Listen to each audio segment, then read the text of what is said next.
Hi guys, welcome back to our channel. Automation is future. In last class, we had discussed regarding pneumatics. In today's class, we will be discussing about the next topics which are involved in pneumatics. So, in this, let us see about how air is prepared for air pressure and pneumatics. Okay, so we will be like compressing air with the help of compressors. Here you can see on the right side of the screen there is an image that is a general compressor which is being used in industries. So we divide like preparation of air into two stages: air production and air consumption. Air production is the stage where like we will produce the air to our usable medium or to our usable this thing, and air consumption is nothing but usage of that produced air. So let us see one by one. So let us see about air production. In air production we have 10 stages, or we can say that there are 10 products or 10 components have been involved. So let us see one by one. First one, we have air compressor, electric motor, that way. So, and in air consumption, whatever the air we have produced, that we will be setting up for usage of this thing. So in air consumption we have, so the whole thing will come under like the bar chart or line diagram, or the diagram, whatever we can call system structure. Okay, so all these components. So firstly we have supply elements, and then input element, and then processing elements, and then working elements. So here you can see what all components comes under what. We had just given an overview, so we'll be discussing regarding this in detail in future classes. So now let us see like what all components are there and how these components work, what component is what, and how it has been like assigned that way. So let us see about air production. In this air production, firstly we have is air compressor. So what does a compressor do means it will pull the air, atmospheric air, and then compress the air to like usable pressure or increase the pressure, and we will be using that pressure. Okay, so here we can see, so here we can see air is pulled from atmosphere into these stages, or into these chambers, and then air is compressed. So next one we have electric motor, the second component which has been attached to the compressor. So to run this compressor, we will be using electricity or any other source of energy, like we will be using generators. So here we will use an electricity motor which has been connected to a flywheel to the compressor, so that whatever the piston that we had seen in previous class, that will be moving, that will be reciprocating. Next one, we have third one, we have a component called pressure switch.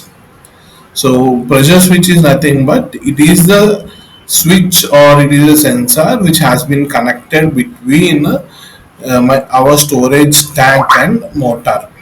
So if you see in the like pictorial representation, we can observe it has been connected between the storage tank and the motor. So it will check the amount of pressure available in the storage tank, and based on the amount of pressure it will switch on and off the electric motor, so that there is no hassle between switching on and switching off the motor on and off this way. So this is for pressure switch. And then we have a fourth component we have is check valve. So whatever the air pressure created at the compressor, it is needs to be stored, so at the storage tank. So for that reason we will be using a pipe and sending it into the storage tank. So, and as we know, air has an property, it always travels from high pressure area to low pressure area. So when compressor is on, compressor will have high pressure and tank will have low pressure. So air travels from compressor to storage tank. Just assume that compressor is like my storage tank is filled completely with air and it has been switched on. Now the tank will have higher pressure and compressor will have low pressure. So in those situations, air might escape backward into the compressor. So when compressor might run in reverse direction, which might damage my electric motor. To avoid that, we will be having a check valve placed in between storage tank and my compressor, so that air doesn't go in reverse direction. Next one we have fifth one. This is nothing but storage tank. So generally we'll be using storage tanks depending upon the applications we have been connecting or usage of air pressure that we have been doing, or usage of air pressure depending upon our applications which has been connected. Then next we have is pressure gauge, where we can see the amount of air pressure available inside the tank, just for our indication purpose. We have auto drain unit. So as we said, like when air is compressed, water molecules or moisture molecules are also compressed inside the storage tank. So all these water molecules and moisture molecules, they might form into there might be chances of condensation and they might form into moisture. To remove that moisture, we will be having auto drain unit. And then we have number 8, safety valve, just a spring and weight loaded valve, where which we will be placing on the top of the tank. So whenever there is like a higher pressure being created in the storage tank, this pressure relief valve or this weight gets lifted up and air pressure gets escaped. Make sure that my tank doesn't have any damage due to air pressure.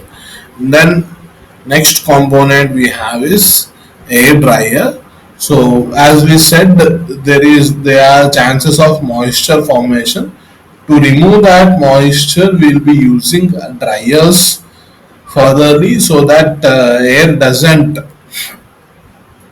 create any moisture, or any moisture doesn't escape into the further connections. Next one we have filters, just to make sure that we can have pressure controlling, pressure drop, and free any dust, water, oil, all this. And then we will be sending for consumption purpose. So as we seen, there are different types of compressors. So here we have seen only one type of compressor. So we have different types of compressors. In that first one we can take as reciprocating compressors, where we will be where it will be moving in the compressor will be moving continuously. So in that we have piston one. So in this we have single stage, dual stage, multi stage compressors that way. So generally they create pressure around 6 bar to 15 bar. And then next one, this is another type of compressor we call as vane, where we will be having a rotating sliding vane. A rotating disc will be there. So this is used for like generating higher amount of air pressure. And then we have screw compressor. So here we can see, here we will be having two screws. One is the driver screw and the other one is the driven screw. So whenever the driver screw rotates, the driven screw also rotate. They get aligned perfectly and it rotates. As a result, air is carried from one point to another point, and as these screws are moved with higher speed or higher RPM, our output, like output pressure, is more. So when compressors will create around pressure up to 9 bar, 10 bar, 8 bar. Screw compressors also create pressure up to 10 bar. So this is about compressors. I hope you guys got an idea regarding how a compressor works and all.